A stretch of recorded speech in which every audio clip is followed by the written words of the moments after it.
remember when I was in college and I was doing some, I took acting 1 and acting 2, and I had to memorize all of the lines. And I thought that perhaps by this time I should have the chairman's script memorized, but I don't. So I will read, I will read the script. As chairman of Division 2 of the House Finance Committee, I find that due to the state of emergency declared by the governor as a result of the COVID-19 pandemic, and in accordance with House Rule 67 and the governor's emergency order number 12, pursuant to Executive Order 2020-04, this public body is authorized to meet electronically. This public meeting is pertaining to the Department of Transportation and any other issues that we might be able to conduct dealing with either HB1 or HB2. Please note that there is no physical location for members of the public to observe and listen contemporaneously to this meeting. However, in accordance with the emergency order, I am confirming that all members of the committee and select legislative staff have the ability to communicate contemporaneously during this meeting through the Zoom electronic platform. And the public has access to contemporaneously listen and, if necessary, participate in this meeting by the Zoom platform or by telephone. All necessary access information has been made available in the House calendar and through the electronic calendar on the General Court website. The notice for this meeting complies with House rules and RSA 91A. Anyone who has a problem accessing the meeting should email lba_leg.state.nh.us. In the event the public is unable to access the meeting will be adjourned and rescheduled. The LBA staff are on the meeting assisting us. Please note that all votes that are taken during the meeting shall be done by roll call. Let's start the meeting by taking a roll call attendance. When each member states their presence, please also state whether there is anyone in the room with you during this meeting, which is required under the right to know law. Representative Lynn, if you would please call the roll. Yes, thank you, Madam Chair. I understand that Representative Porter is substituting for Representative Bucco. So Representative Porter. I'm here, thank you. Sorry. Thank you. Thank you. And next, I understand that Representative Turcotte is substituting for Representative Danielson. Representative Lynn, excuse me. Yeah. Representative Porter did not state where she was. Oh, I'm sorry. I apologize. I'm at home in my office alone, but my husband is in the house. Thank you. Representative Turcotte. Yes, I'm at my home. I'm here, and my wife will be passing through in about an hour. Thank you. Representative Heath. Hi, Mary Heath here in Manchester in my home. And currently I am home alone, but I expect my husband and my 2 grandsons will be coming in pretty soon. Thank you. Hi, I'm Bob Lynn. I'm present in my home in Wyndham. My wife is in the house, but not in this room. Representative Murray. Good morning. I'm Kate Murray in Newcastle with my dog. David is not in the basement. Let me say that he and my son and his family have headed off to Dave Borden's farm to witness sugaring, old-fashioned sugaring. Terrific. Representative Petrie. Right, Representative Petrie here in Farmington. Just have the dog today. Thank you. And Representative Umberger. Thank you. I'm in my home in Kearsarge, and my husband is in the house. Obviously not real interested in what we're doing, but he is here, so. Okay. Okay, thank you. You're quite welcome. I'd like to welcome our folks from DOT, and I'm not sure who wants to speak first, but I think that we have some things to go over, and it looks like Commissioner Sheehan has unmuted. So if you would, we'd appreciate it. So good morning, Madam Chair, members of the committee. For the new members, I just want to introduce the DOT team briefly. So participating today is myself, Commissioner Victoria Sheehan. We also have our Assistant Commissioner, Bill Cass, available for questions. Chris Wozchuk, our Deputy Commissioner. Marie Mullen, our Director of Finance. And also participating today are Patrick Herlihy, our Director of Aeronautics, Rail and Transit, and Kathy Mulcahy-Hampson, who is our Legislative Liaison. There may be other DOT folks joining us as we progress through the meeting and deal with the different areas within our budget. So with that, Madam Chair, I'm not sure what materials you were hoping to cover today. My understanding was you wanted to go through the budget page by page, so we're ready and willing to do that anytime. Okay, that sounds perfect. Does anyone have questions for transportation? Representative Heath. Thank you, Madam Chair, and thank you all for being here. It's so fascinating, everything that comes out of your department. I see that we have somebody here from Aeronautics, and the first section of our budget kind of relates to that.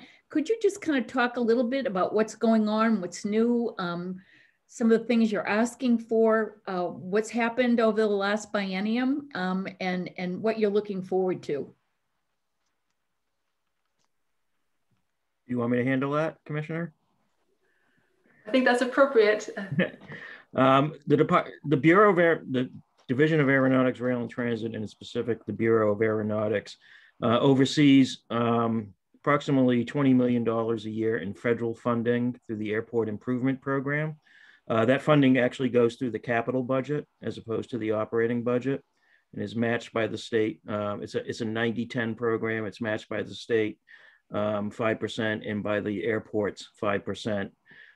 There are 12 eligible federally eligible airports in the state, three commercial airports, which are, of course, Manchester, Lebanon, and Pease. And then there are 9 general aviation airports, Nashua being the largest, that are eligible for that funding. But we also have funding available through the airway toll, which is also in the budget as a separate org code. The airway toll funding is about $225,000 a year. That funding primarily and priority-wise goes to the non-federal airports, the smaller airports that may be privately owned, but they're open to the public. None of the funding goes to privately owned that aren't open to the public. So that funding has been very successful. We just went through Governor and Council to approve rehabbing the Jaffrey Airport runway, which hadn't been done since 1961 and was in very dire need of being done for safety reasons. So that airway toll fund has been very significant for those airports that cannot realize federal funding. The other big thing we're looking at in the office, in the Bureau of Aeronautics, are unmanned aerial systems, or drones.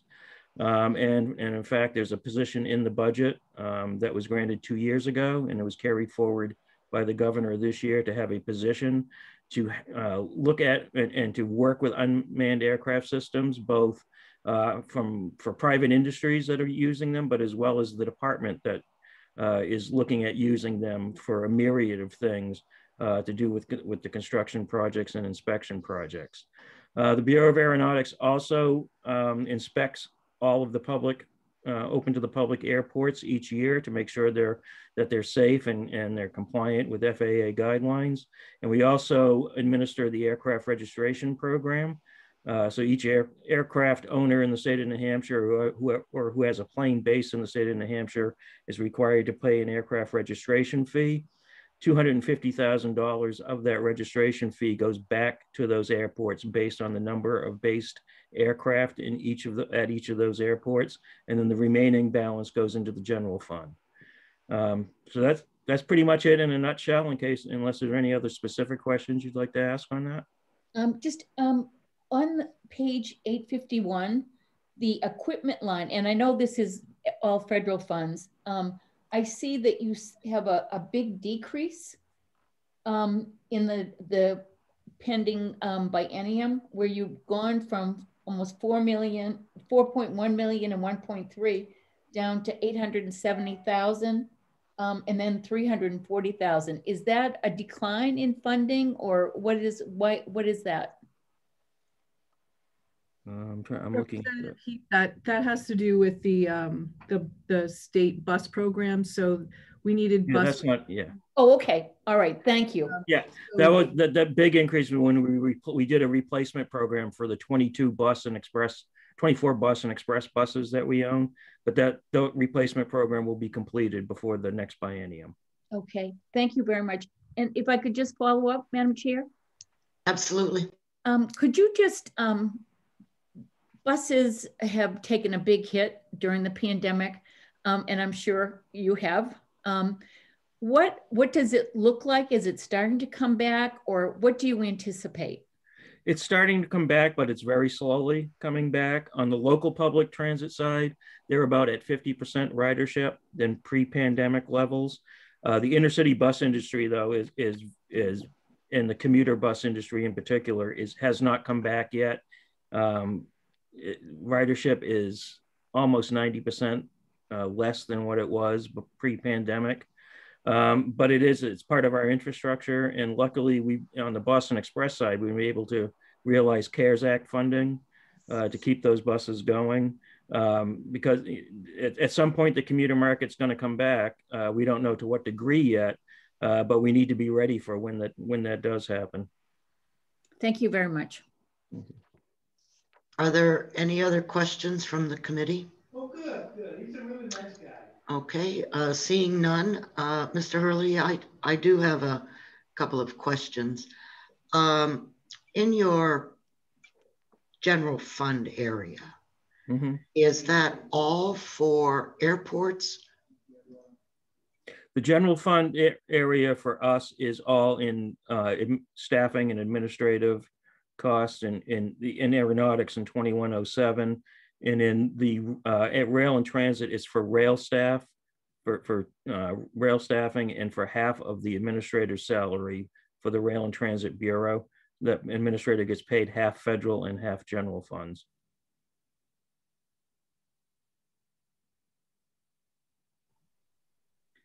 Representative Umberger, there's also $200,000 each year in the Transit Bureau of General Funds to assist the locals with their match against the federal program.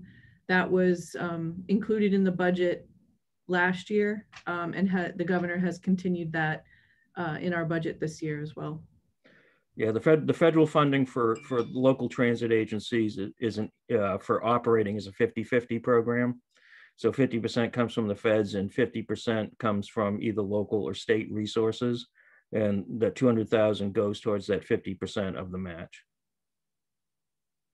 Is that sufficient to cover the match, or no, do the local communities need to pony up? The local communities pony up in a big way. And what communities are we talking about? Wherever wherever local public transit systems. So it's both rural communities and urban communities. So the urban systems run on the Seacoast, in Manchester, in Nashua, and at UNH.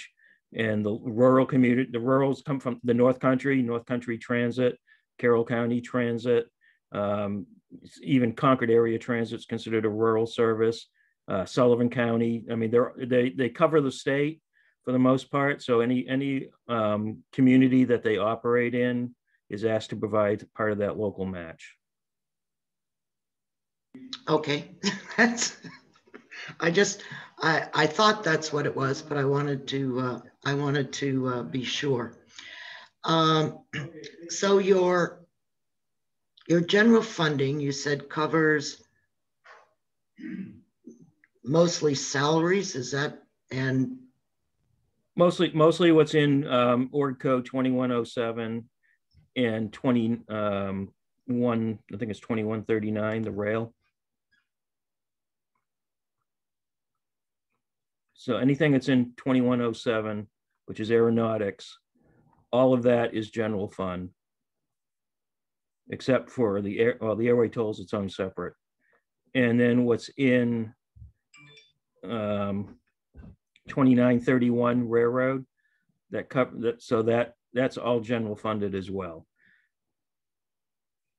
And then and as Marie mentioned, the 200,000 that goes towards the local transit match, and half the salary and benefits for the Rail and Transit Bureau Administrator. okay. And there have been no personnel increases or anything like that in either of those divisions? For this proposed biennium? Yes. No, there was a transfer of a highway funded position from highway design into rail and transit because that person works on railroad crossings. But that's highway funded. Okay, so that person is considered highway funded. Correct. Okay. But no increases in general fund staffing.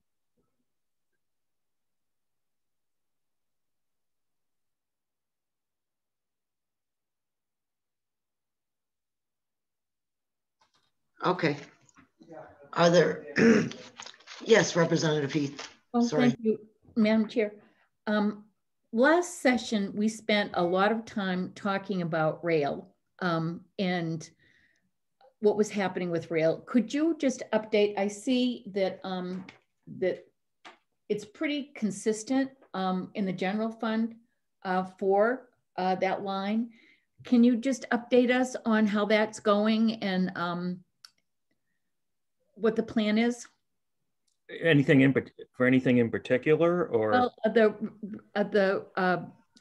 rail transportation to Boston from Manchester? the Capital Corridor project? Yes. Yes, the Capital Corridor project. We are currently in the project development phase for that. So we did a study back in 2014, which looked at alternatives to get to Boston. The alternative of a Manchester regional service with 2 stops in Manchester, 2 stops to Nashua, to go onto the one at Manchester Airport to go to Boston. That is a federally funded project that we're working on. The project development phase includes the engineering to come up with a realistic and final cost estimate that we need to carry forward for the rest of the project, to do the environmental review that's necessary, and most importantly, to come up with a financial plan on how this is going to get paid for, how the capital, the non-federal capital share will be paid for, as well as the operating costs going forward. So we just kicked that project off a couple months ago. We've hired a consultant, AECOM, which is a national consultant, to help with that. We have met with our federal partners at the Federal Transit Administration. We've also met with MassDOT and MBTA just to kick this off. And now we're looking at trying to schedule meetings with stakeholders that we need to help us with station design, station location, as well as the financial plan. Thank you. You're welcome. Yes, Representative Murray, you have a question? Thank you very much. If we can just go back a tad on 854, page 854, sorry. I assume on line 30, there's the 50,000. Is that part, these are 2 questions. Is that part of the bus replacement or other sorts of replacement? And then what happened on line 46, where you have almost $3 million adjusted authorized and actual expense was nothing, it's 300,000. Just what's the story behind that? Representative Murray, could you tell me what page that was on, or what page? 854. And I was particularly looking line 30 and 43, you know, the consultants that apparently were never used and they're gone now, and just the narrative behind that, please. Representative Murray, the consultant line, that is for the Capital Corridor. And we have gone to GNC. So those funds are encumbered and will be utilized. That's why you see the decrease in the out years, because that contract has been contracted. And the equipment in class 30, that can vary. That's, you know, equipment for that is purchased with federal funds for various operations at the bus stations outside of the Boston Express. So that can vary from year to year in the program. Yeah, and that 50,000 in FY20 was primarily for camera replacements, security camera replacements at the bus facilities that we own. Thank you so much. I'm so happy to hear about the Capital Corridor. You're welcome.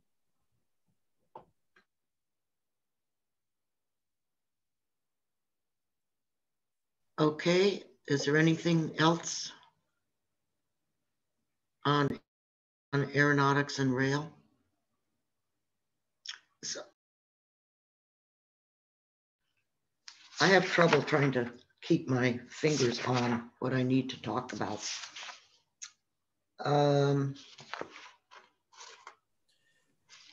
Okay. Representative Umberger? Yes. Just real quick, I just want to let Representative Turcotte and Representative Porter know that I did email them links to the governor's budget document that we are working through now. It just dawned on me they don't have hard copies at home yet. So just in case they're following along, check your email. You can find the link to what we're working through. Thank you. Mickey, Dave Rodriguez is on the line. I just wanted to let you know so you could elevate him for future conversations. Thank you. Okay.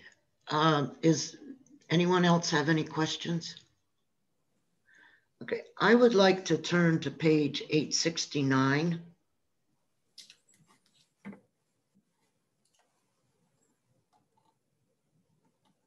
This is dealing with the Office of Federal Compliance.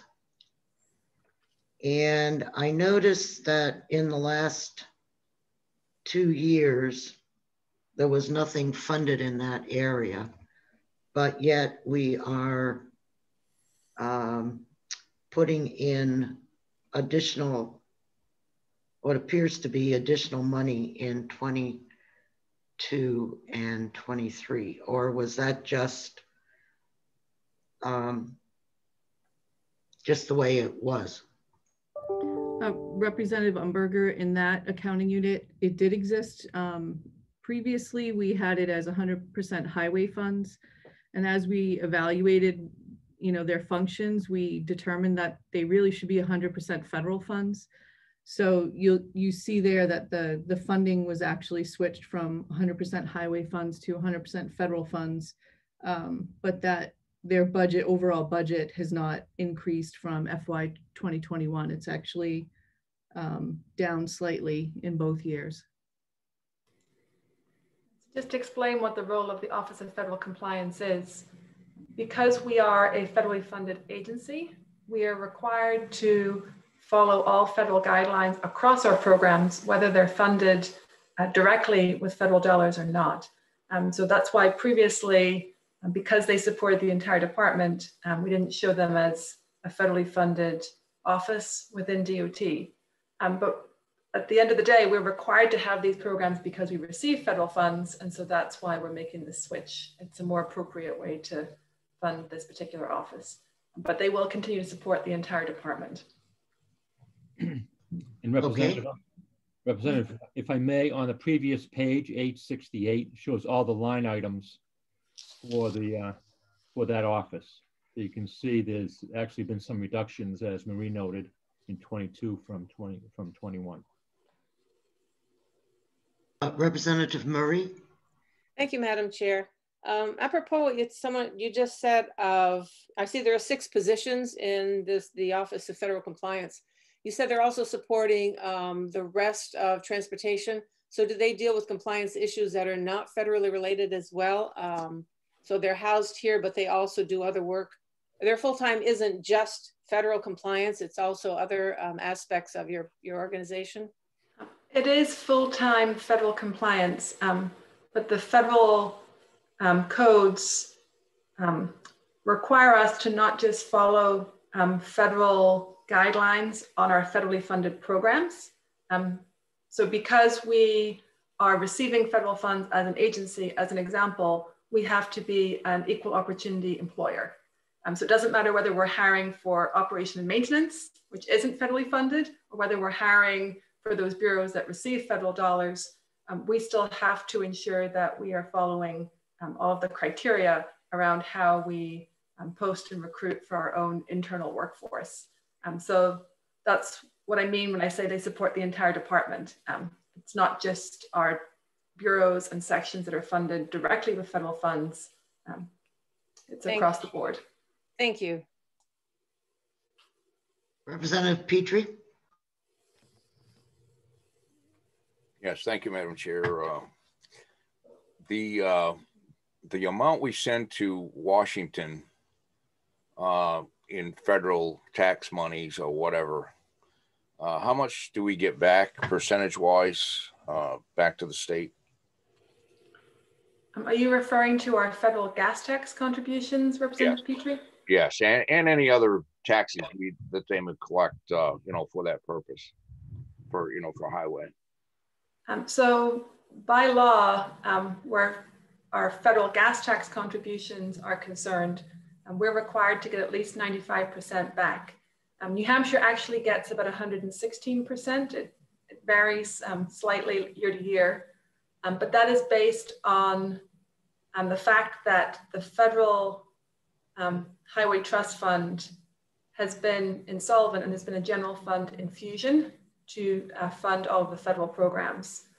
So that is why we get slightly more than what we pay in, but we still get less federal money than many other states of similar size to New Hampshire. You know, as an example, we always point out that the folks in Vermont receive around 300% of their federal gas tax contributions, despite the fact, you know, they have less miles of national highway system and a smaller population than New Hampshire. Follow up? Yes, please go ahead. Right, and the amount of monies that it costs to implement these federal programs, in other words, the more we, how much does it cost to implement these federal programs? I mean, you know, versus if we kept the money, you know, without a gas tax and didn't have to deal with a Fed. So a lot of the work that they're funding is, you know, design and construction efforts. And so, you know, yes, there's an administrative burden of following all of the federal requirements, but many of those requirements are actually, you know, complementary of what we have in state law in terms of ensuring, you know, competitive procurement opportunities and items like that. There are certain federal requirements which are more cumbersome, but I would struggle to articulate exactly what that difference in cost would be between administering, you know, projects under state law versus federal law.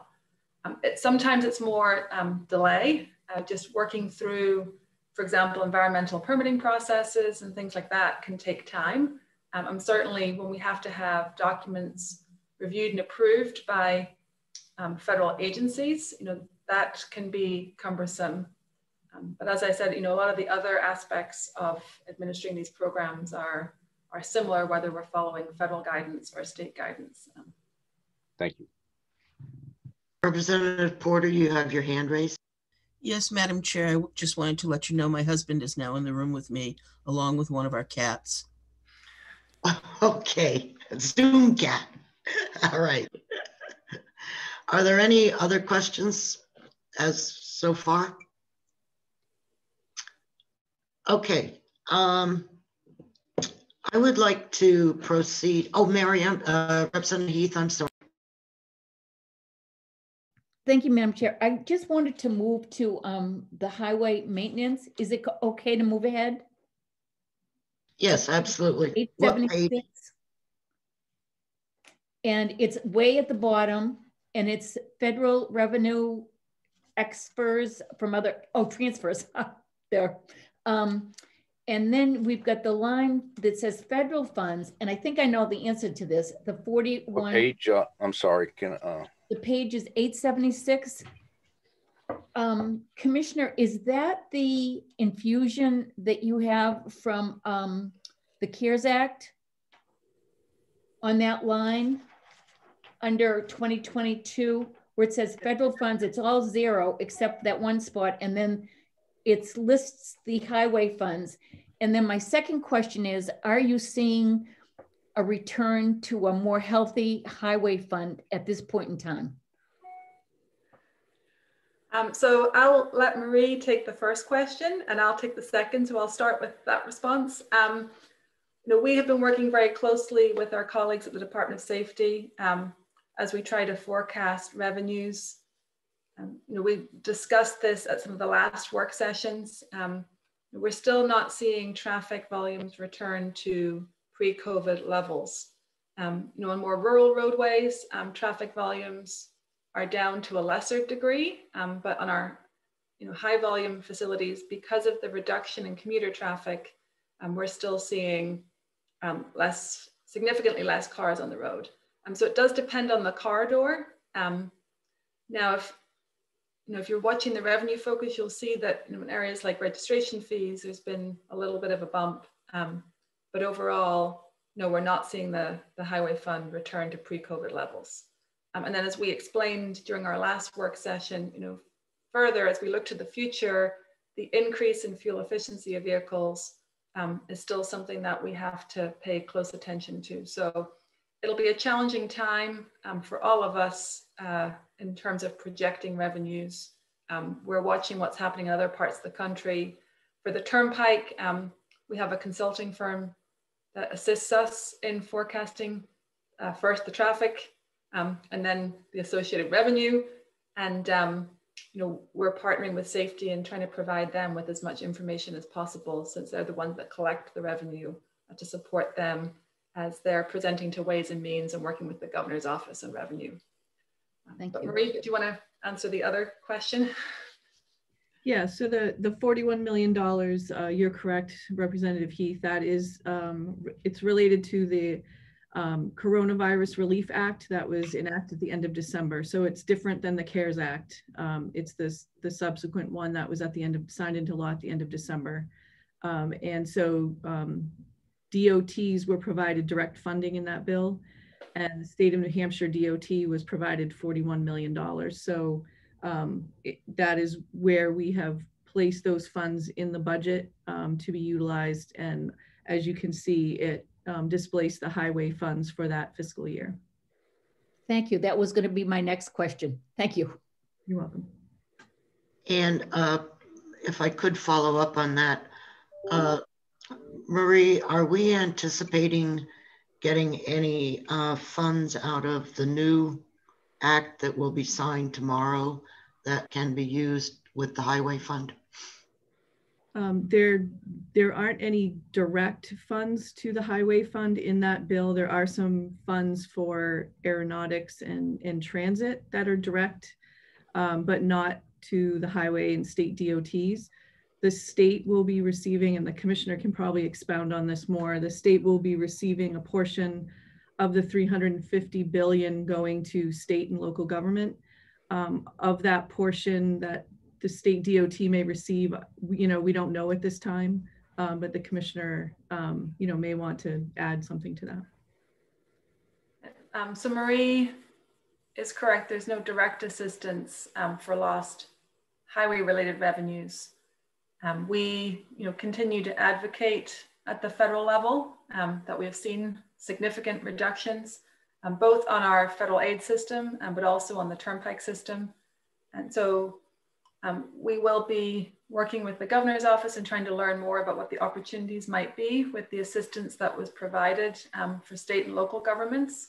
I know that there are some municipalities that would hope to use some of those relief dollars for transportation purposes, perhaps, but it's very early we haven't even seen the guidance yet in terms of how those dollars can be used other than the bill text. And then Now that the relief bill has moved forward for the president's signature, we expect Congress in short order to start talking about an infrastructure package. And that might be where there's more opportunity to advocate for highway investments, not just capital projects on the national highway system, but perhaps some assistance for projects on the non-federal aid system.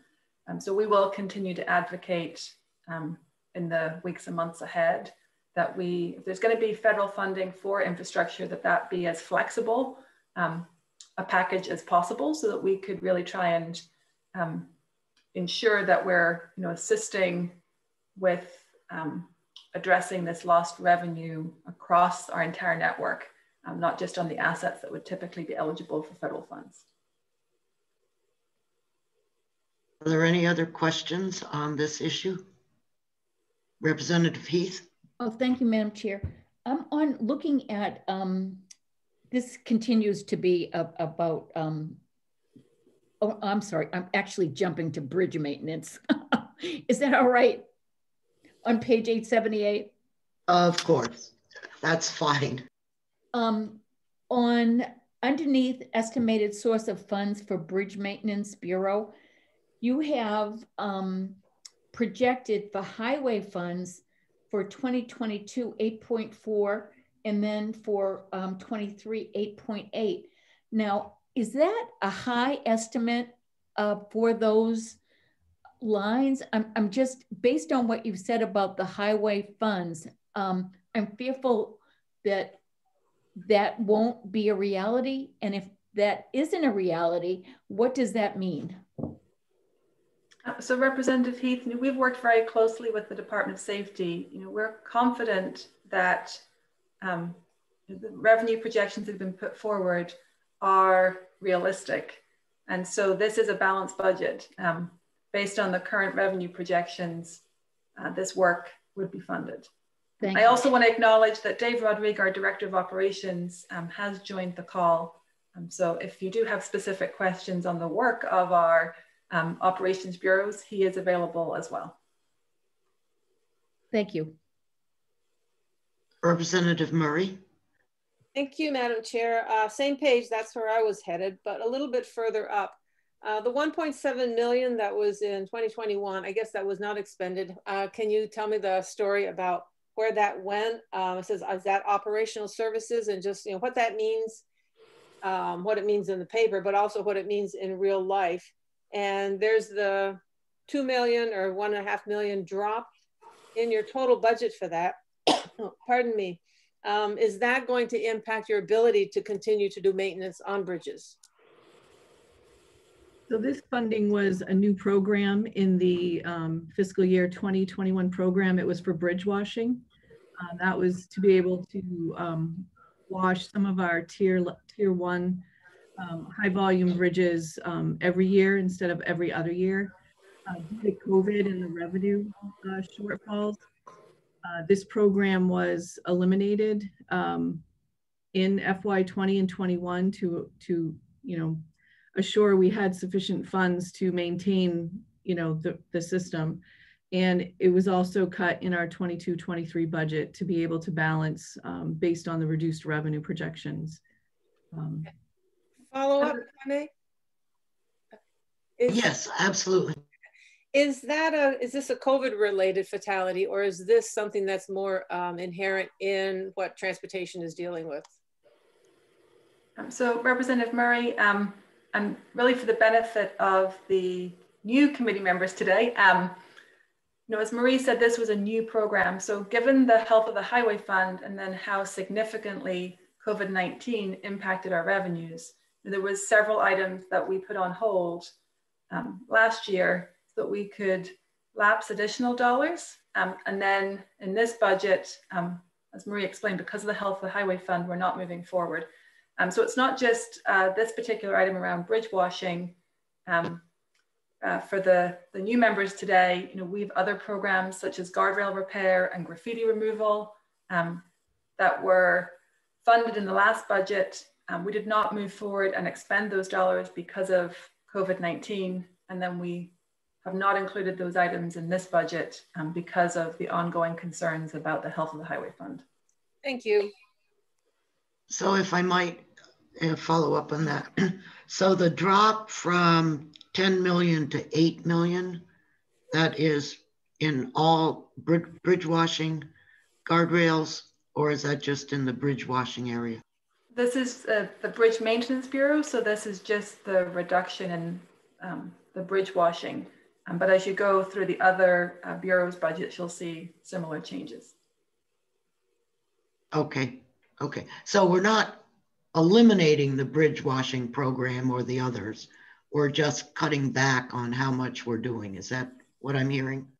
Correct. Ideally, we'd wash our bridges, every spring after the winter season to wash away all the salt. These additional dollars would allow us to do that. Instead, we're going back to every other year, essentially. Right, thank you. Thank you. Representative Petrie, you have a question? Yes, thank you. On the 20% match, do you feel confident that you'd be able to meet the 20% match for local bridges?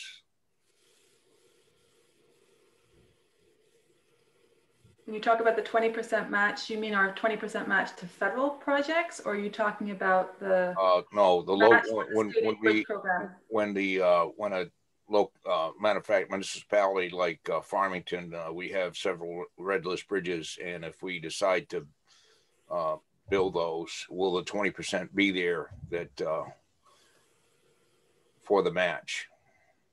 So the municipality provides the 20% match. We provide. I'm sorry, the funds. But if they put up the 20%, is the money there for the rest of the bill? So I think we touched on this last session. I apologize, I don't have the chart in front of me, but we are very confident that we have adequate revenue in the short term to proceed with all of the bridge projects that are programmed in the state aid bridge program. I think what you're referring to is over time, the revenue projections, as well as the principal payments kicking in on the TIFIA loan mean that there is concern about the amount of dollars available for the state aid bridge program. But for this budget, we are very confident that we have adequate funding. And that's something that we'll look at more closely. It's a concern into the out years, but we need to continue to monitor the revenues and adjust the projections accordingly. Thank you. Representative Turcotte, you had a question? I do. Thank you, Madam Chair. Good morning, Commissioner Sheehan. I guess the question would be for you. You mentioned something near and dear to me, graffiti removal. I know it's not a single line item, but do you have a number for, say, the last year on a dollar amount on how much was spent on graffiti removal?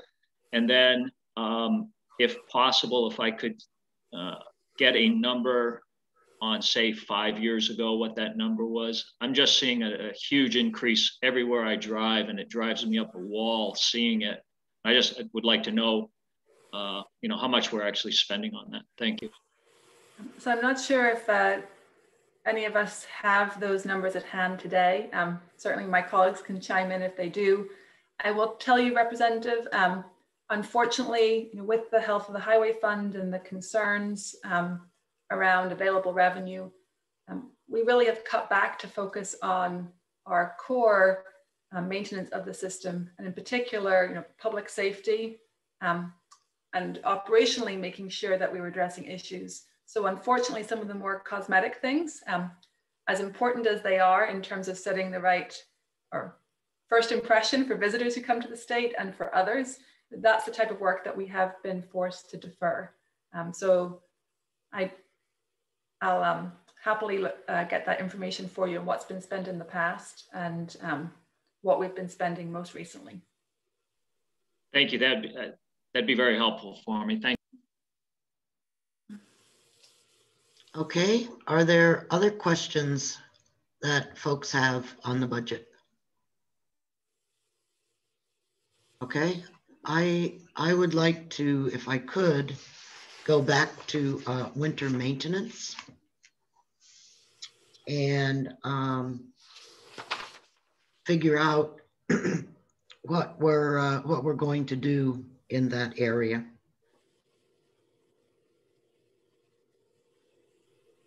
I see that if I am understanding correctly, you have increased the winter maintenance by $4 million. And I know in the past, we generally have not funded winter maintenance at the 100% level. And I was wondering where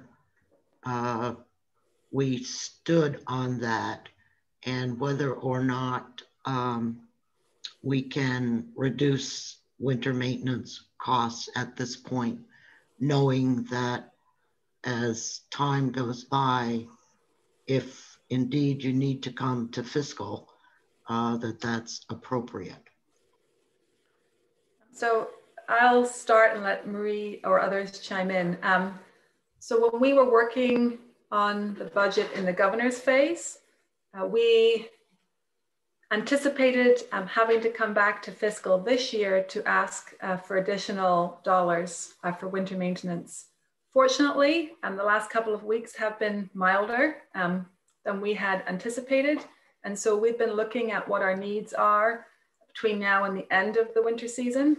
And so we are going to be moving forward with a fiscal item on the next meeting agenda, but the ask is much smaller. So that means there'll be additional dollars available to help address some of these highway fund issues. And then with respect to the upcoming budget, we were very pleased that in the governor's phase, we were funded for an average winter, whereas typically we have been funded at a lower level. And then as you explained, Madam Chair, we have to go to fiscal and ask for additional dollars.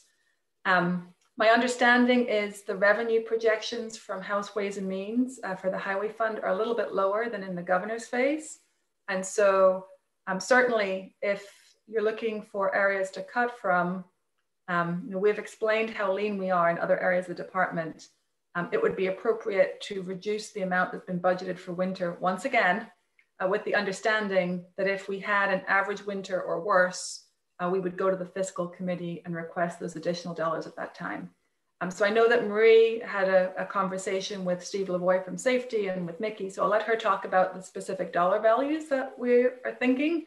But yes, certainly our preference would be that if you're trying to reduce certain items based on revised revenue projections, that we would, rather than have unnecessary cuts from other areas of DOT and then end up having a mild winter and not using all of those winter maintenance dollars, it makes a lot of sense to do what the legislature has done in the past, reduce the value of those lines, hope that Mother Nature is kind to us, and then if she's not, we'll go to fiscal as we have in the past.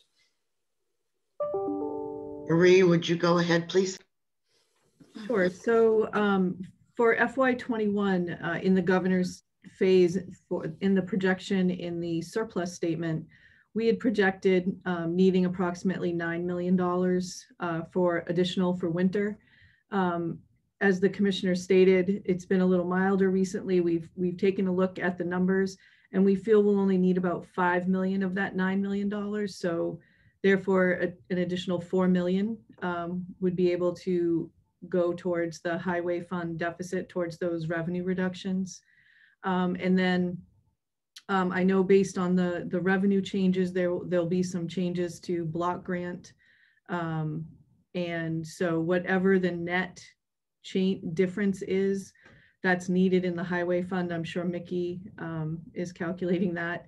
That amount, if it's $1 million, $1.5 million, $2 million, whatever that might be, we would, be willing to reduce our class 20 line equally over FY22 and 23 to be able to have the highway fund balance at the end of the biennium.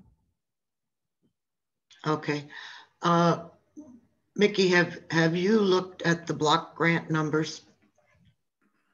I have, and I mailed those out, emailed those out to everybody last night. So based on based on the House estimates versus the governor's estimates, I think block grant, just because that is a statutory formula based on revenues, certain road toll and motor vehicle fee revenues, a budget adjustment of about $400,000 net over the 2 years would probably be prudent to make. And it's customary. That's what we do at each phase in the budget. We'll line up block grant, SB 367 account, as well as betterment to align with the road toll and motor vehicle fee estimates. So based on what Marie and the commissioner were saying about winter maintenance for this year, the reduction from 9 million to 5, as far as the need to close out fiscal 21, also making that adjustment to the block grant appropriation leaves about $1.5 million over the biennium to get the highway fund into the black, so to speak. So to do what Marie was discussing, to do equally over the 2 years in winter maintenance class 20, a $750,000 a year reduction to that line would have a balanced highway fund budget for the division. Okay, thank you. Thank you, Marie. Thank you, Commissioner Sheehan. Representative Porter, do you have a question? Yes, Madam Chair, this is a real newbie question. So I'm listening to this and I'm trying to understand how this process works.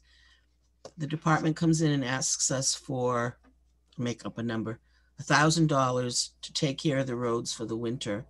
In an average cost would be $1,000. We come back to them and say, we'll only give you $800. If you need more, come to fiscal. Is that how it works? That's exactly how it works. And can I ask another question? That's how it works as long as there's money in the highway fund. Yeah. Can I ask another question then? What happens if there's no money in fiscal for it? How do we pay for maintaining the roads that heavy winter that we weren't expecting? Because after all, we live in New Hampshire. I think we'd flip a coin, but Mickey, maybe you could give us a better answer than that. It is a newbie question. I apologize for my ignorance. I mean, fiscal has the authority to, although I can't recall it happening anytime in the last decade or so, to approve an item that is projected to send the highway fund into a deficit if they so chose to do that.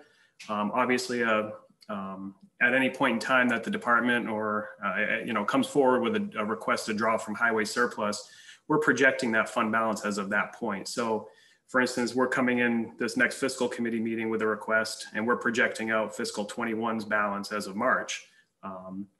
It is up to the fiscal committee should they want to approve an item if the outlook was a negative situation. Ideally, we wouldn't be in that situation, but I think it's under their authority to do so. Thank you. We do not play shell games, okay? That's, I think that's where we stand on that. But fortunately, in the past, the Highway Fund has always been able to absorb this. Now, listening to or looking at the projections for 22 and 23 for the Highway Fund, we may run into some problems. But all I can do is ask you to drive someplace. I don't care where. So, and make sure you spend some time on the turnpikes as well, okay? Unfortunately, my new car is a hybrid, so even if I drive more, it's not going to help much. But go through the tolls. Okay, I will. Okay, are there any other questions that folks have? Let me continue flipping through my pages here, but I think. I have one, but you might get to me. You might already be there. Go ahead, Representative Murray. On 881, is that where you're headed? Can you just speak to what reimbursable maintenance and repairs there's not a lot of change in there, but just what that's going to, how that's going to look out for the next couple of years. Thank you. Yeah, this is an area where we have our guardrail repairs. So when folks hit and damage our guardrail, we have a claims process. Those expenditures come through here. If we have any major FEMA events, major winter storms, flooding, those type of things, those things would go through here, and we would receive revenue for those type of things. So they're more for like emergency and damages that we'll get reimbursed for. In the past, we've had, bridge hits down at the seacoast. We've had a ship hit a bridge. And I remember that. Yeah, and we were reimbursed by insurance, and those costs go through here. So it's just an availability for emergencies, so we can quickly respond and make the repairs that are needed. So this can change considerably from year to year. I don't suppose there's anything really, any COVID funds that would be related to anything around here, because there are some FEMA funds, but it would none of that would pertain to you? Well, there are areas, but they probably wouldn't go through this accounting unit. A lot of the COVID related items are personnel costs related to folks working at the call centers and that type of thing. So they're not necessarily related to construction and repair type items. So thank you. Yeah, Representative Murray, we also have an HB2 item dealing with this on the insurance, payback of insurance. So that will be,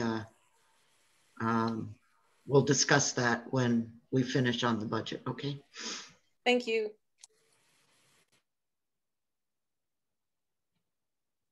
Does anyone have any other questions?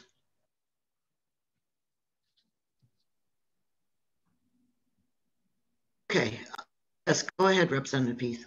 Oh, thank you, Madam Chair. I'm going to jump ahead to page 888, if that's okay.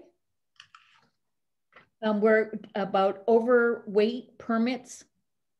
And under agency income, it's got for 2022, 255.5, and for 23, 419.1. Is that an anticipated increase based on when things come back to normal? Because I noticed in 21, it was 392.3. So it looks like, is that the reason for those numbers? There's some, there can be some additional revenue in that area. So we basically will budget for the expenditures in that year. But when we get into FY23, you can see there's an addition of some highway funds in there. Beginning in FY23, we have a new oversized overweight system, and the annual maintenance and hosting costs come into play, and we have to start paying that portion out of the oversized and overweight permits. So that is bringing us over the amount of revenue. Our expenditures will be over the amount of revenue that we generally collect in that accounting unit. So that's the reason for that increase there. You may see in FY22, you may see some additional revenue there, but it's hard to gauge. And we do try to reflect what we anticipate for expenditures. And generally any revenue that comes in over our expenditures lapses into the highway fund. Thank you. And Madam Chair, if I may? Certainly. Marie, as we look at the volume in especially southern New Hampshire and the seacoast, the volume of trucks seems to be increasing by quite a bit. Do you have any numbers or figures about an increase in that and its relation to revenue for the state of New Hampshire? I mean, is that a good thing, or does the department overall suffer, do the roads suffer from the volume of increased those truckloads that go across our roads? I would defer to Dave. I don't know if he has the information on the number of trucks and the increase in volume. We can get that for you, but I defer to Dave Rodriguez, our Director of Operations, to see if he has any of that information available. Thank you.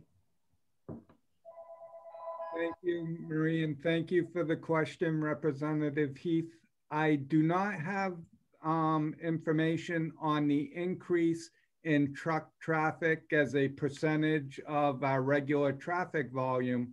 But what I can tell you is that trucks impact and degrade our roadways significantly more than regular passenger cars. And the weight of the trucks on the roadways has a significant event, or it has a significant increase in the damage. So what we always say is trucks increase the damage exponentially as the weight increases, and it's actually exponentially to the 4th power.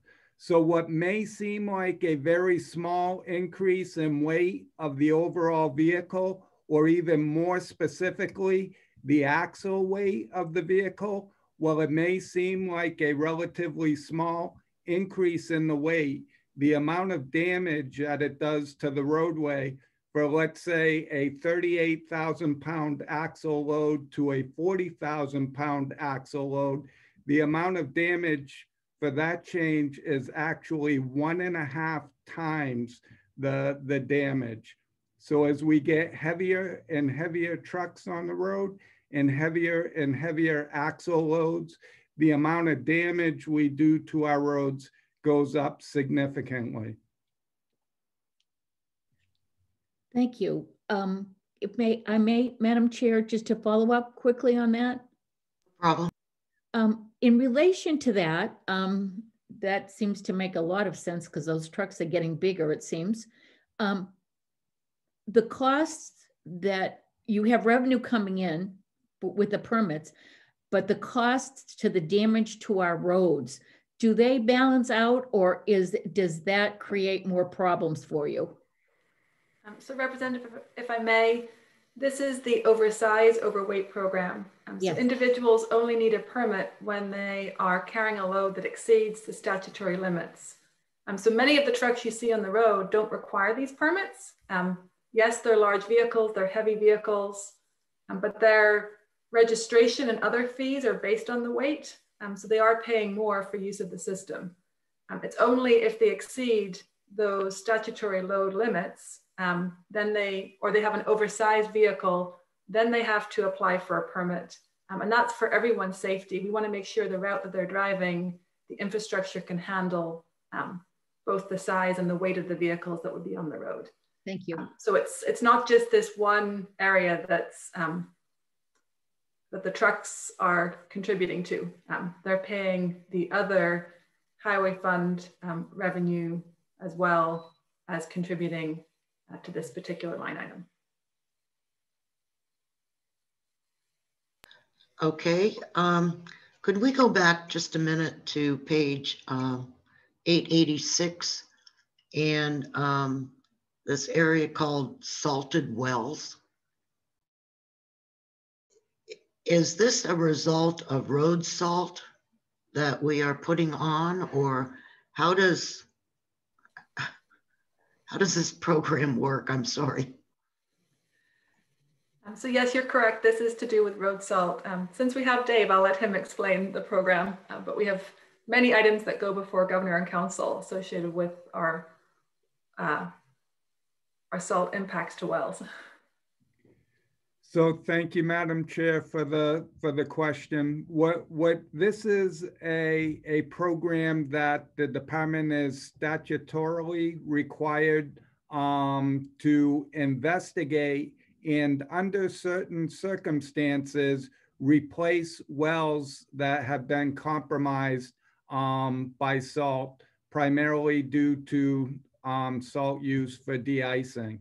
So I don't have the RSA in front of me that describes the program, but the rough variables are, there was a point in time around the mid to late 1960s, I believe, that if a well was more than a certain distance from the road, I think it's 75 feet, and it was in place before 1960 something, if it becomes contaminated with salt, the department will pay for the cost of the replacement for the well.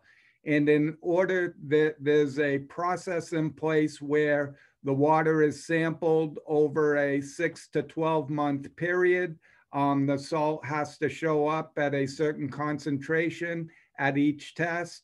The topography and everything has to make sense for the contamination to come from a state source, not a local or municipal source. And if all those things come together, the department will replace a well for an individual if it's contaminated by us. Do we have any idea how many wells fall into the 75-foot category across the state, or is this just whenever it happens? The way the program works, we receive a complaint from an individual and then we open up the investigation. We tend to replace about 3 or 4 wells a year. So on average, sometimes a little bit higher than that. And if you'd like, I can provide you the statute that describes the program and what we work under. Well, that's fine. I just wanted to know if we had any kind of projection for the future of this program, and it appears that we don't.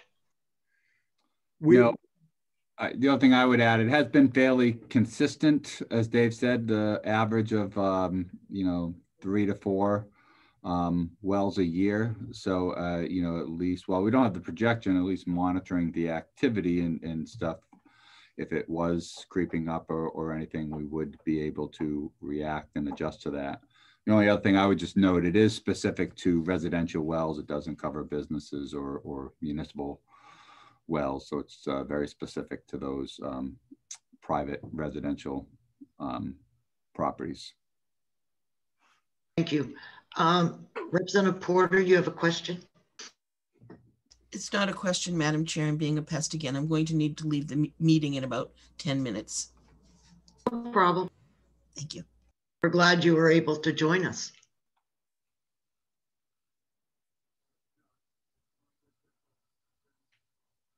Okay, are there other questions from anybody? Okay, let's go to my favorite topic, lift bridge operations. Okay. Page number? We're on page 889 and 90. How many lift bridges do we still have?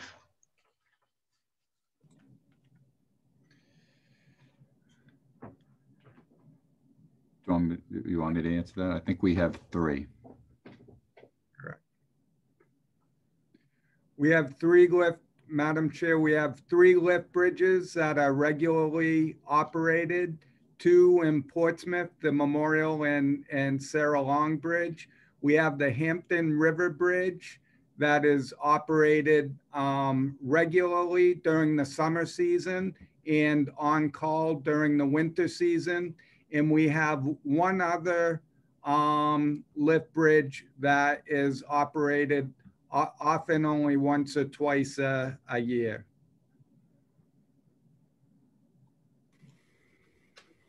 Representative Murray is very familiar with that one, the Newcastle Rye. I was just saying, I told my grandson that bridge is going to be replaced and he was just heartbroken.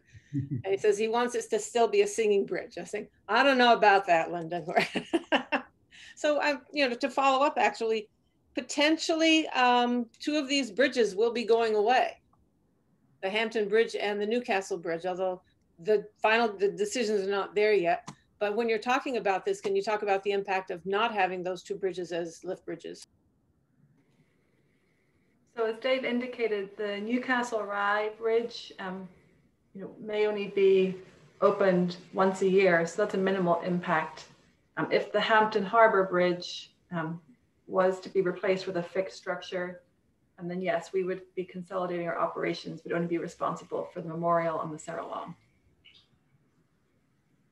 Is there a projection as to when the Hampton Bridge might be replaced? Bill, would you like to provide an update on the schedule for that project? Yes, I know we're getting ready to take the Seabrook-Hampton project to a public hearing. I believe construction is programmed to start in 2023. It'll be at least a 2-year construction span, so any changes, at least to the lift bridge operations, probably wouldn't be affected in this biennium, but in future bienniums we'd be looking at that staffing. But for about 2021, about 2 years till that project begins construction. So we have that in the 10-year plan, is that correct? Yes. Okay. So, all right. So we'll look at that in 24 and 25, I guess. Okay. From your lips to God's ears. Yeah, we'll probably run into a million environmental programs, but that's okay. We'll see I know you guys will take care of it. So Representative Heath, you have a question? Yes, thank you. Stickney Avenue facility. Did we finish that project, or what's happening there? I see a lot of zeros in that area. What page are we on? 902 and 903. So Representative Heath, you might recall during the last budget with the one-time general fund surplus, we were provided the dollars to demolish the Stickney Ave facility. And then our intent was to surplus the property. Because that building is historic, we were required to market the building and see if there was any interest in someone purchasing the building and renovating it rather than demolishing it and taking it down. Through that process, we did receive one bid. And as is our practice, we went to the City of Concord. We always provide municipalities with the first right of refusal. The city chose to take up their right of first refusal. And so we've been working through the purchase and sale agreement with the City of Concord. So at this time, we would not be taking down the building. We'd be selling it with some of the historic covenances requiring it to be renovated and restored. And then from an operations perspective, we had been using the Stickney Ave site. Several agencies were tenants there, and we ourselves were storing materials there. So we've been preparing, clearing out that space, and one by one agencies have been consolidating their operations and finding other locations for the activities that were going on there. So eventually the site will be sold. And that's why you'll see some of the items being zeroed out in the budget. Thank you. Madam Chair, if I may inquire further about the other two projects that they were working on? Absolutely. Commissioner, there were two others, I believe. Did you finish those projects, or were they delayed as well? So the intent, at one point, these projects were called out individually, I think in the governor's phase of the budget. Later, it was consolidated into one line item for building demolitions. So we were hoping to move forward with potentially demolishing a number of our closed rest area buildings. And then also there was a project to remove a building in the rail yard in West Lebanon. And unfortunately, again, with COVID-19, as with our capital budget items, a lot of those contracts were put on hold temporarily because it was, there was a lot of concern around general fund revenue, and we didn't want to move forward with any of those items should there be significant budget deficits. But the other items we are starting to move forward with again at this time. All right, thank you. Representative Murray. Thank you. Estimated sale price for Stickney Avenue, and where will that money go? So the money will go back into the highway fund because that's how the site was purchased. Bill, do you want to, I can't recall what the purchase and sale price was. Or... Yeah, the bid by the the bid that was subsequently matched by the city was just under $1 million. Thank you. Okay. Could we go back to the Right-of-Way Bureau? On page 894. And I'm just curious as to where the money is when you actually purchase property. Or is that part of the construction project, or does it go in here? Yeah, Representative, the purchase of property is actually part of our federal program. So you'll see that as part of accounting unit 3054 a little bit later in the budget. I can tell you the page in a second here.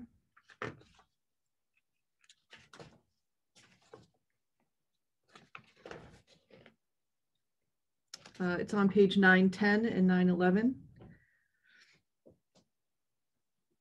And it's class 401 land interest, and that's where we appropriate the funds. You can see there's $10 million each year for the property acquisitions.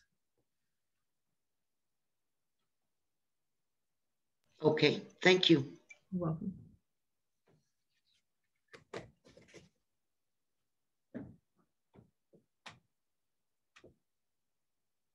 Okay, do we have anything else here?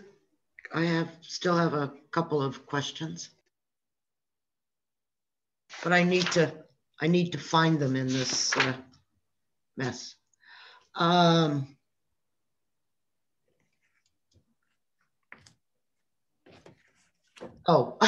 I just wanted to say that I love the Material Research Bureau.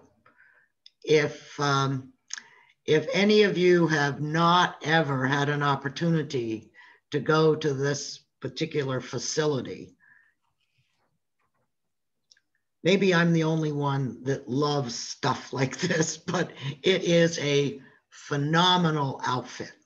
And I just want to say that it is, it's something that needs to go on the highlight of things you need to do in New Hampshire. But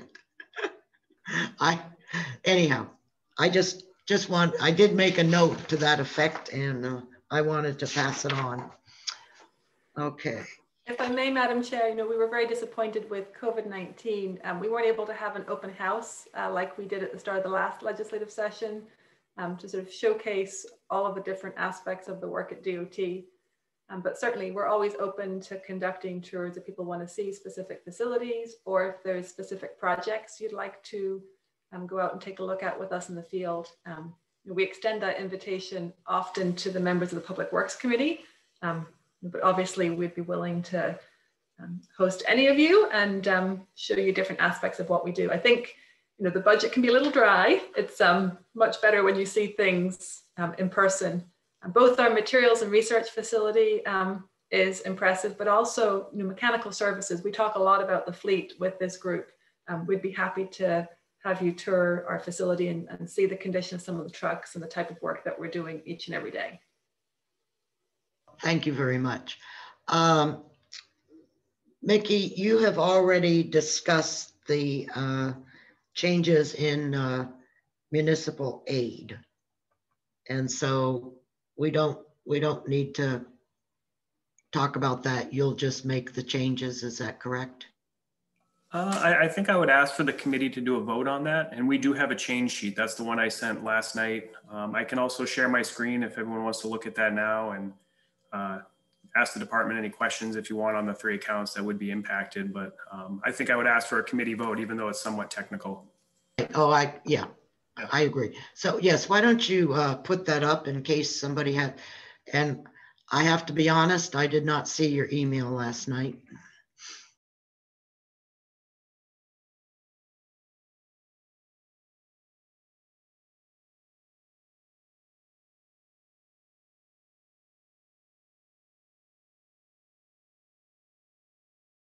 Okay, you just want to walk us through this, Mickey? Sure. It's up to you if you want me to do it or if you want the department to do it, because they could probably speak a little bit more to it. But I'll walk through, and then if you have questions for them, I'll defer.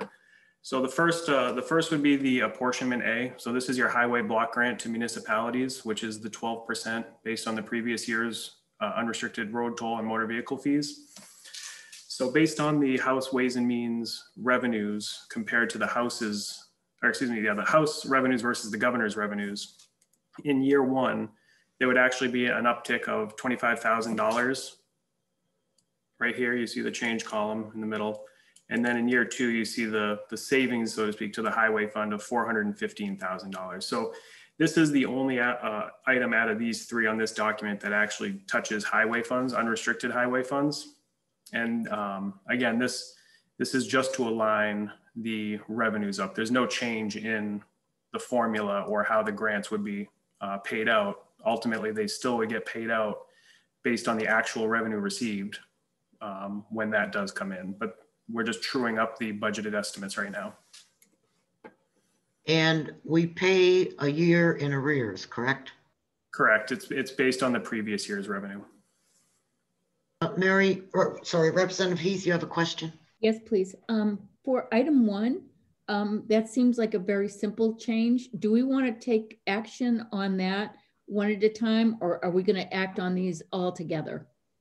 I think we'll probably act on each item separately.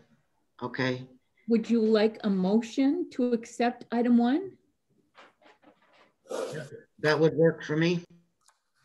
Then I move that we, for the Department of Transportation, we accept the proposed item one that we have before us with the change of $25,151. Okay, we need 23 as well. And that's a change of $415,044. And that's a loss to the highway fund, is that right? This would no. be a decrease, yeah. Yes. Murray will second. Okay. Representative Lynn, would you call the roll, please?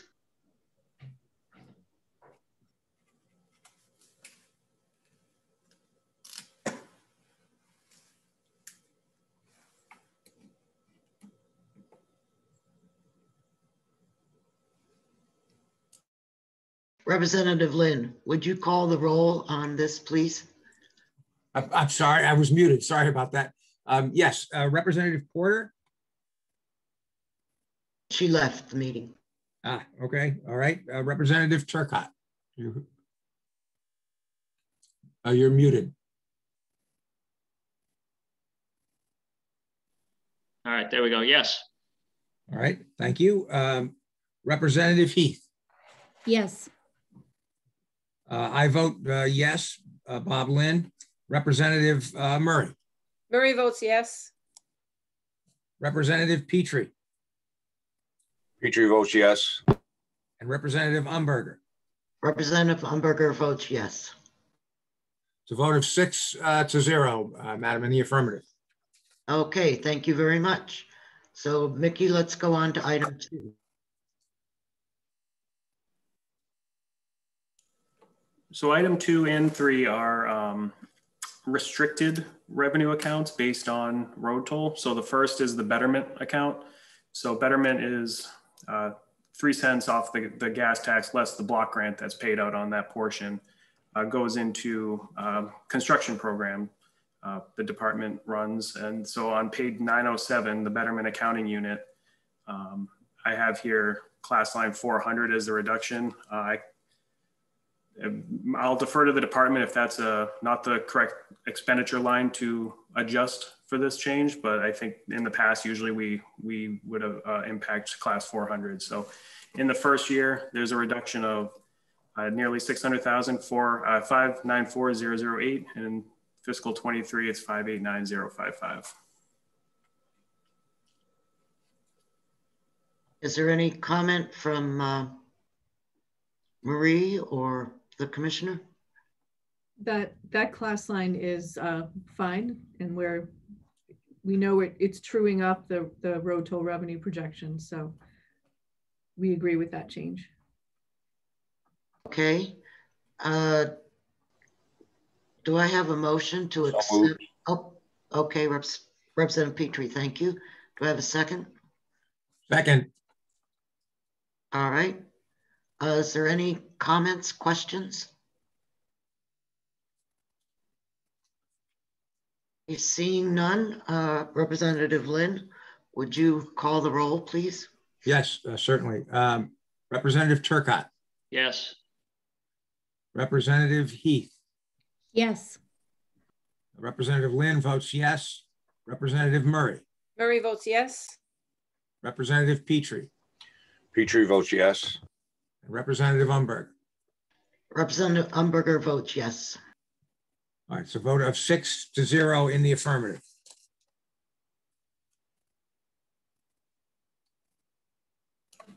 And lastly, the Senate Bill 367 account on page 909. This is the 4.2 cent dedicated portion of the road toll, the gas tax that goes to fund those statutory established uses. So there's a reduction here relative to block grant paid on that portion of the road toll, as well as the net being the class 400, the construction line done by that program.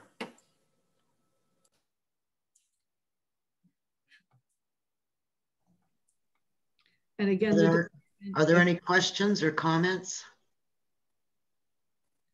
Sorry, just from the department, we agree with that change again with that true up, and based on the law and the waterfall schedule that we had presented to you at our last meeting, it is appropriate for it to come out of the class 400 and to net out of there. Okay. Representative Murray, you have a question? Yes, thank you. Can you speak to how these lower estimates impact the budget that you've submitted to us?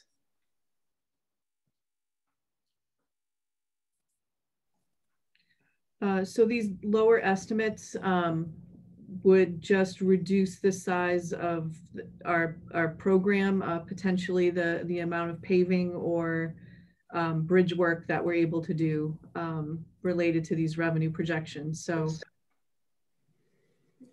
for both items, Representative Murray, the reduction in the betterment and the reduction in the SB 367 revenue, they both actually impact the betterment program. If you recall, with SB 367, the waterfall is such that we have the 12% block grant that comes off the top, and then we have to pay the interest on I-93. We have the State Aid Bridge program, and it's the balance that essentially flows into the betterment account. So it's the betterment program that is impacted ultimately by both of these. Thank you. It's sad to see revenues shrink, but thank you for that. Are there any other questions? Okay, could I have a motion, please, to accept the capital investment from SB 367 changes? Murray can so move. Thank you. Do I have a second? Keith seconds. All right, thank you very much. Representative Lynn, would you please call the roll? Yes, certainly. Representative Turcotte. Turcotte votes yes. Representative Heath. Heath votes yes. Representative Lynn votes yes. Representative Murray. Murray votes yes. Representative Petrie. Petrie votes yes. Representative Umberger. Representative Umberger votes yes. All right, it's a vote of 6-0 in the affirmative. Thank you. Now, if things change within the next week, we may have to revote this. But after talking to Steve Lavoie, who is, works with the collection side, I don't think that we're going to see much of a change in the road toll collections over the next 2 years from what's been projected. So anyhow, thank you, Mickey, for putting that together. And Marie, I'm sure that you helped. Okay. Are there any other questions? Okay. I do. Yes, Representative Murray. Thank you, Madam Chair. This is probably an uber question, but again, it helps to have the broader narrative. On page 927, can we speak to the 19 million authorized, going down to $1 million, and the governor's recommended and 103 was spent? Can we just get the backstory behind that event? Thank you. So I can answer that, Representative.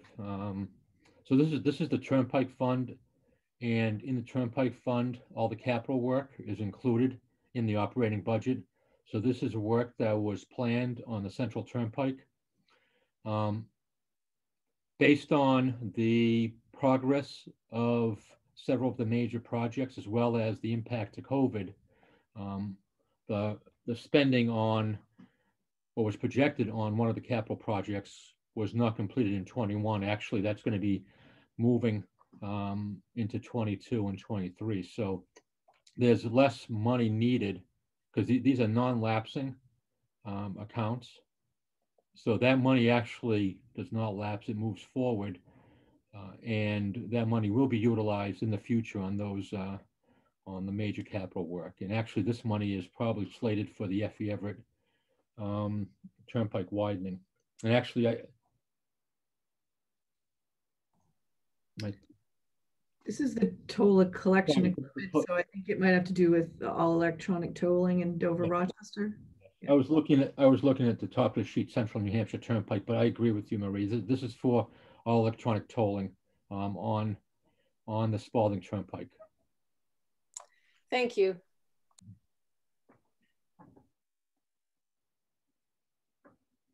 Okay.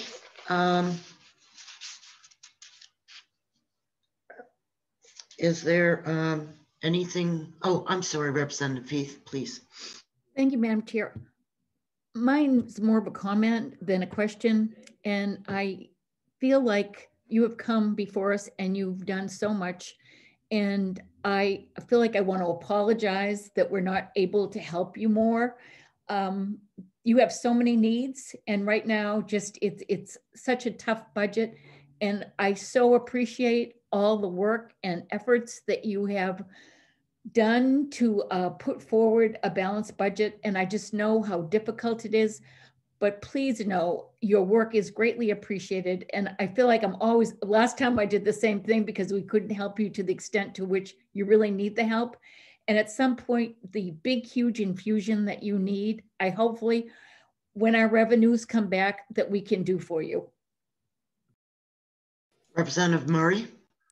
Thank you. I second what Representative Heath was saying. And I also want to say that the new connection at the Spalding and Route 4, where you take that turn off to go to Concord, is really fabulous. Yeah, I only made 3 mistakes, twice going, once coming back, and it works beautifully, and it looks terrific. So thank you for job well done there.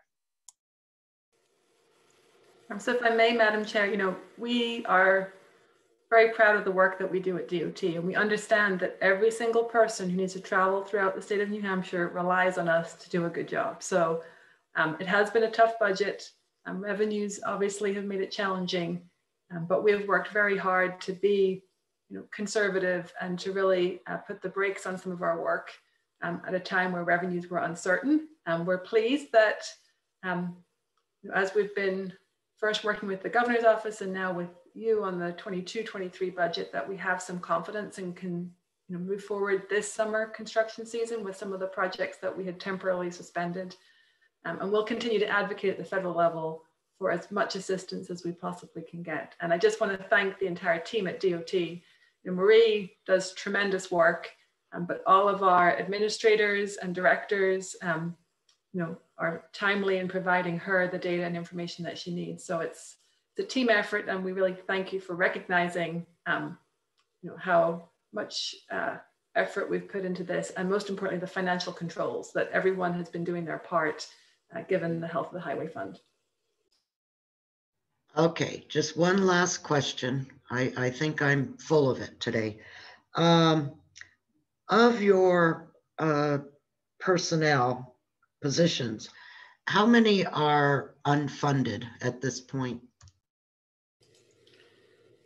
So Representative, we currently don't have any unfunded positions, but after your offer at the end of last meeting, we did go away and talk about how beneficial it would be to have that opportunity to put forward some unfunded positions in this budget, and then have that flexibility to be able to potentially unfund a position that is in the budget when it becomes vacant, and be able to instead move forward with one of the unfunded positions. So I really thank you for offering to provide us with that flexibility. We've been talking with Mickey about what the appropriate language might be. To give you a specific example of where we might use this, as we move towards all electronic tolling, as an example, we won't need as many toll collection positions, but we'll be using Easy Pass, and we might need assistance in the back office. So it'd be very helpful for us to put forward some new positions that would be unfunded at this time. And then, as the budget would progress, we would be able to unfund some of the vacated toll collection positions and instead move forward with an alternative position. That would be much more efficient for us than having to wait until a position is vacant and go through a reclassification process. It would also take some pressure off the Division of Personnel, who works very closely with our HR staff in that area. So if that's still something the committee is willing to entertain, we'd be happy to continue working with Mickey on both language as well as developing that list of unfunded positions that we would submit for consideration. Absolutely. Somebody is ringing my doorbell. It's probably a delivery from LBA.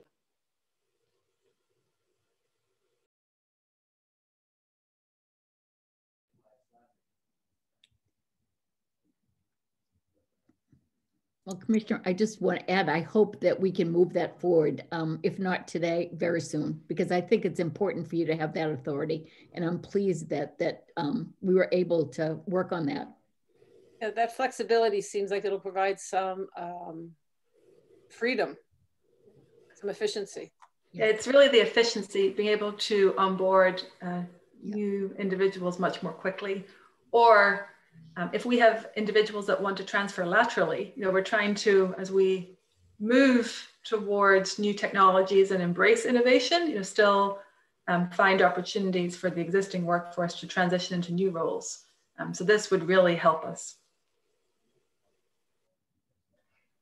I agree totally. And that was the man that was coming to cut my blueberry bushes. So that I can have some really nice blueberries next year like I did this year. So Can I ask a basic knowledge question, or a lack of knowledge on my part? It's very strict and difficult for you to move, like in this case, one position to another position. There seems to be very, very siloed. Was there an historical reason for that? Because it just seems to tie the hands of agencies instead of giving them a little bit more freedom to do their work. I just wondered if there's a story where there was abuse in that regard, and that's why we have these silos now. And is this something that is a larger conversation going forward?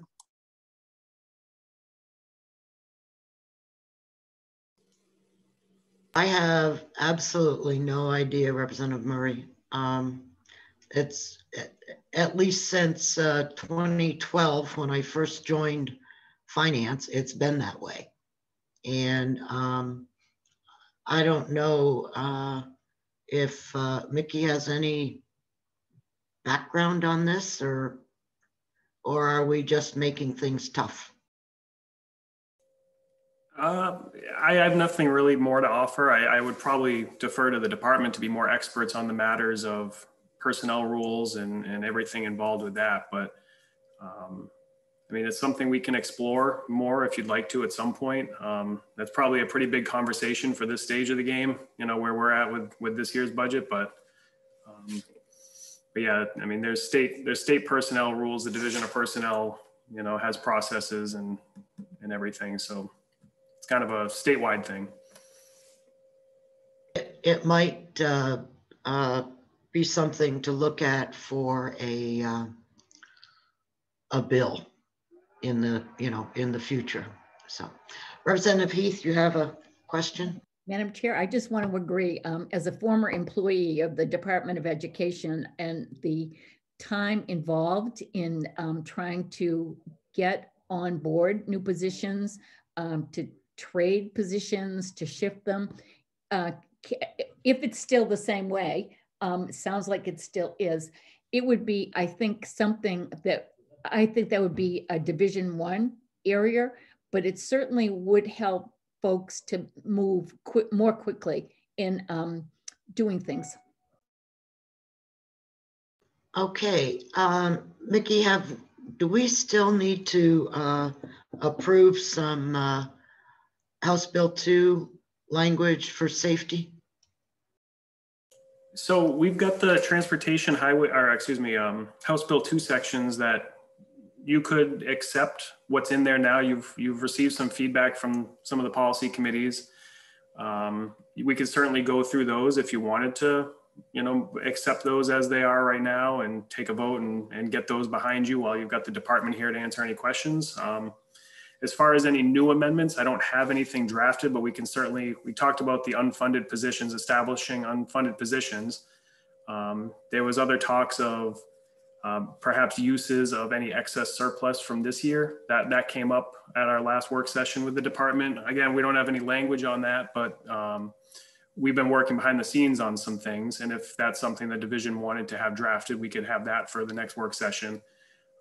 That's up to you, Representative, where you want to go for the rest of this morning.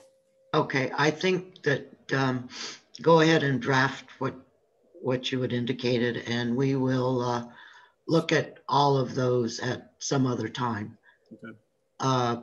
Primarily because we have 2 new representatives on our committee, and they need to be aware of the language that's currently in HB2. And if we have any questions, we'll reach out to not only DOT, but several other agencies. Okay, I would go ahead, Representative Murray. I'm sorry, I just have one other comment.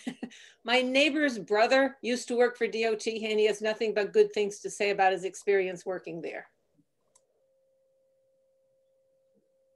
Okay, I would like to close by thanking everyone from DOT joining us today. And as has been expressed, this is not an easy budget year by any stretch of the imagination. And you have done a really great job in making sure that the highway fund is balanced. I am just so pleased. It has made our job a lot easier. And I thank all of you for the time and effort and that you have put into putting this budget together. And, you know, I have said to the other commissioners that if more dollars become available, then the Senate will spread those out. But I'm not sure in the highway fund that there is going to be additional dollars unless they're able to infuse some general fund dollars into the highway fund. But really thank you all for the great work. And if we have, while we're doing the areas in HB2, if we have questions, we'll make sure that we get in contact with you. So thank you very much. And oh wait, this is Thursday. I was going to say have a nice weekend. Everyone's taking tomorrow off, right? Okay, so thank you all. And for the committee, we will see you tomorrow morning at 10 o'clock when we are going to be talking about the university and the community colleges and the merger that's proposed in HB2. So does anyone have any questions or comments?